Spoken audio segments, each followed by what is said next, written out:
только что слышно было. Вот я не знаю, проскальзывает что ли эти сцепления или что с ним происходит. На холодную такого нет.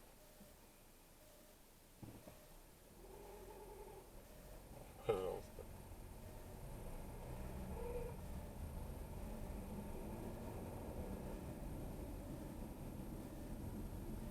С первой на вторую и со второй на третью.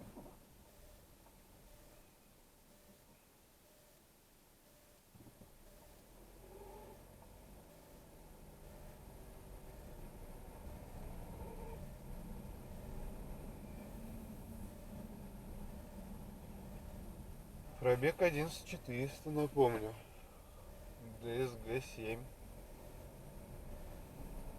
При том, что 4,5 года я отъездил на роботе и умею на нем ездить. При том, что я даже проехал 150 тысяч километров на роботе от Гетрак на Ford Focus 3. Шестиступенчатый PowerShift там был. Но все мои умения, видать, к DSG-7 не относятся. Ну, либо просто мне не повезло.